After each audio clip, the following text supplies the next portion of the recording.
The odds are stacked against me, but I will prevail. I am going to make a shepherd's pie in today's installment of Cooking with Cap. Hello, everybody. Welcome. And yeah, I said the odds are against me because I'm making a shepherd's pie with quite a few substitutions, but we'll get into that shortly. Also, say hello to the watermelon. It's not going to be a part of this recipe. Okay. Okay, so I'm in mid-prep just to show you the process, and this is like the best I have ever diced some goddamn onions, but more on that in a minute. So yeah, shepherd's pie. Yeah, it's just a quick, easy-ish recipe to do with lamb or any meat in general, but from what I learned, shepherd's pie is done with lamb, cottage pie is done with ground beef. But yeah, just a quick, easy recipe to do with that and mashed potatoes. So starting off, I'm cutting an onion. I'm using a method I saw Gordon Ramsay do in a video. It's really effective. You don't cut off the bottom part, and you like cut the onion down sort of like crossways, like through the middle. I am very good with words. I messed up on that edge right there, but whatever, like, it's not particularly difficult to just dice up that.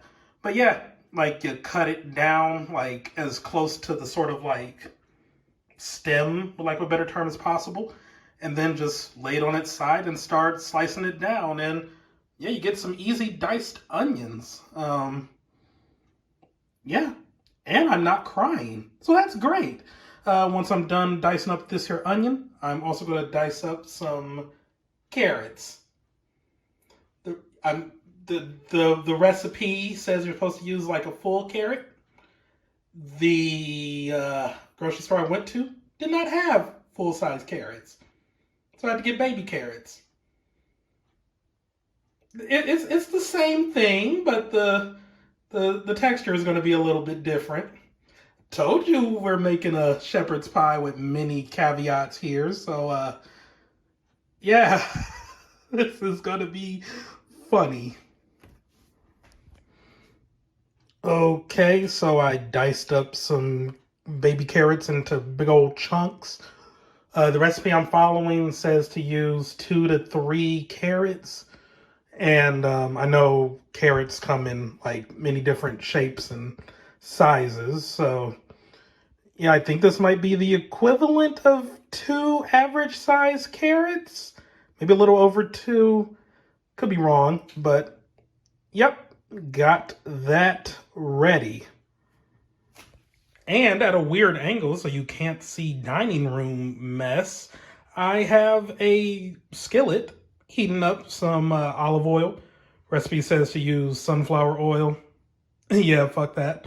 And yeah, just gonna warm it up and then saute the onions and carrots for a second.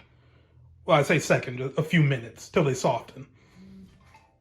And one more thing, I am gonna have 2 recipes down below.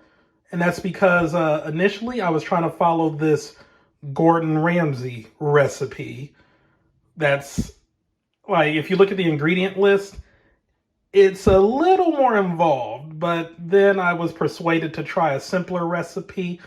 And so I'm going with the second recipe that should hopefully be below that, or just look for the one that's not by Gordon Ramsay. So yeah, like there's just going to be some accommodations I make to go with that recipe. I mean, I was going to make accommodations for the Gordon one as well, but yeah, it's a simpler recipe. Just starting off simple to get a like firm grasp of how to make this, you know, not complicate things, see how it is, and then we can go from there, like in the future. So yeah, there's 2 recipes. I had bought like everything for the Gordon recipe, and yeah. And then I decided to just go simpler. So with that said, I'm gonna have to figure out what to do with a whole thing of red wine vinegar. I'll find something. All right, so I got everything in the skillet, and good Lord, I need a tripod to make my life easier with these cooking videos. But yeah, just going to leave these on for a few minutes so that they can soften. And then once they soften up, I'm going to turn up the heat a bit and add ground beef. For the life of me, I could not find lamb anywhere. I checked multiple stores. Best I could find were lamb chops. Yeah. So I'm making shepherd's pie with a block of ground beef. Yeah, but then that would be cottage pie. No. I'm still calling it shepherd's pie. God dang it. And yeah, the recipe that I'm switching up to calls for 1 pound of ground beef. No big deal. Like, this is a 2-pound thing. I could just split it in half, make hamburgers out of the rest. It's pretty great. Okay, I went ahead and added the whole 2-pound block. Figured I might as well since there was still a lot of like empty space there. So yeah, I'm just gonna make a somewhat like meatier one. So yeah, just gonna continue doing this until all the meat browns up, and I will tip out some of the grease. Okay, now we got tomato paste and Worcestershire sauce. I always pronounce that weird. So yeah, I'm gonna add some tomato paste to the meat mixture, and then some sauce. Doy. Okay, so that's what it's looking like with the sauce and tomato paste. It smells great. And after this fries for a couple more minutes, I'm going to add chicken stock. The second recipe I am following, or the recipe I am following rather, calls for beef stock. But yeah, like I said, I had bought stuff preparing for the Gordon Ramsay recipe, so I'm using chicken. Hopefully it tastes good. Oh boy. Alright, so I poured it in. I'm going to mix it up a little and then let it simmer for 40 minutes apparently, uncovering about halfway through. So 20 minutes of it covered, 20 minutes of it uncovered. This is going to take a minute. Whoa. Well, 40 to be exact. Yeah. Meanwhile, I have a big old pot of salted water boiling because I'm going to add in 4 potatoes that I peeled and diced. The recipe says no fuss shepherd's pie. Yeah, that's a dang lie, or at least when you're really bad at cutting potatoes. So we're going to let this allegedly boil for 10 to 15 minutes and then mash the potatoes. One of the potatoes was pretty green, so oh, this is a hot mess.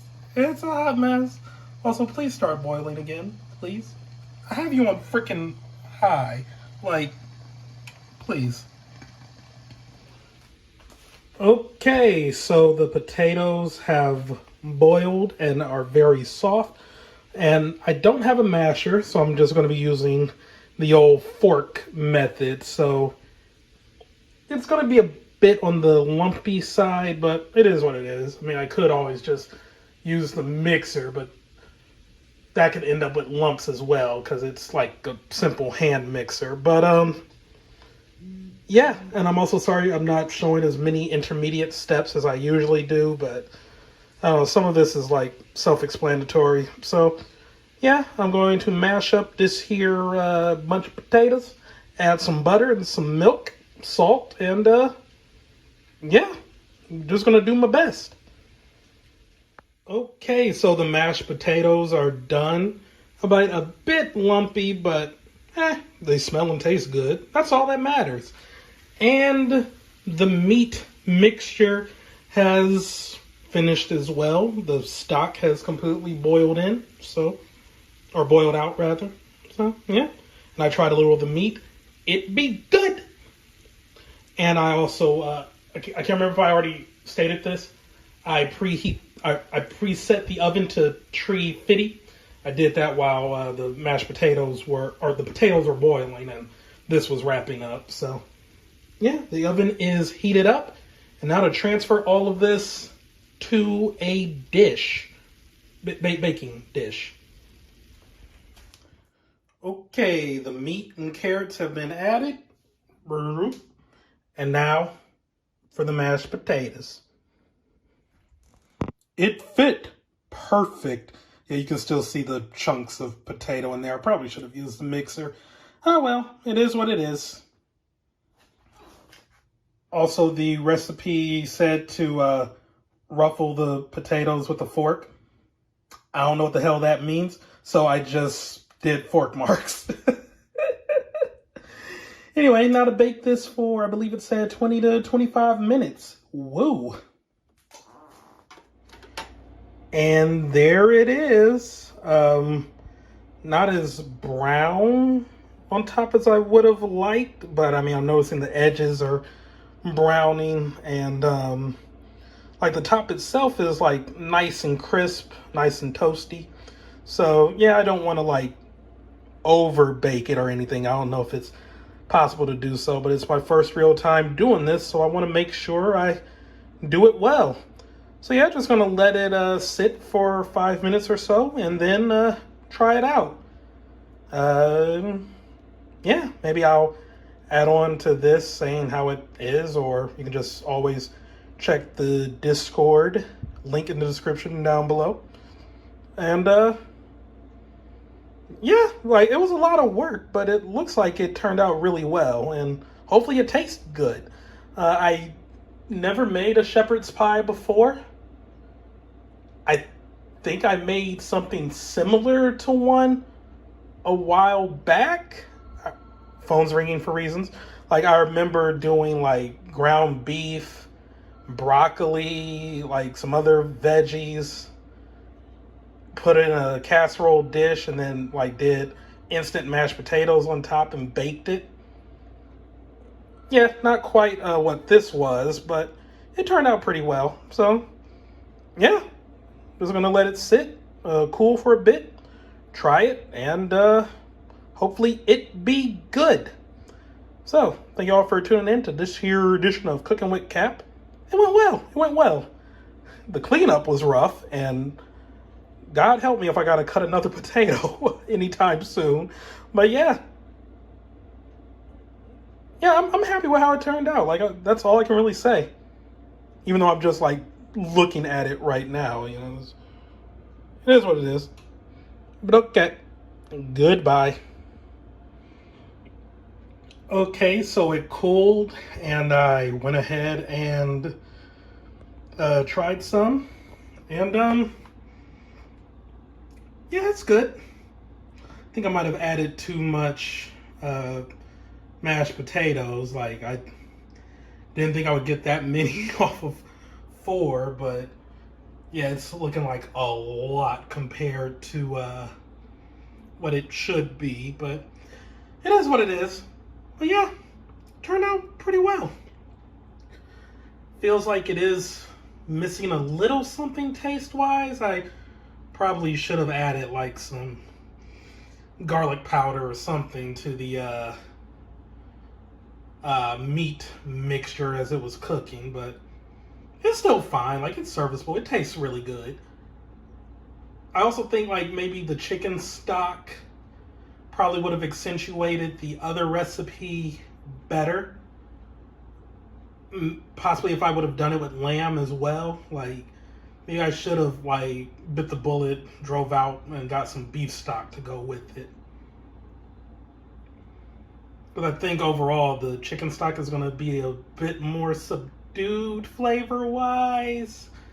Not 100% sure, but yeah, it turned out really good. Like I'm satisfied with it.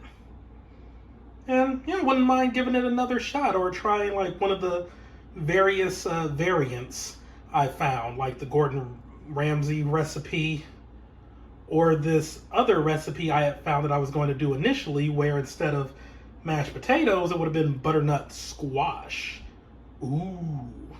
among other things. So, yeah, all in all, I'm satisfied.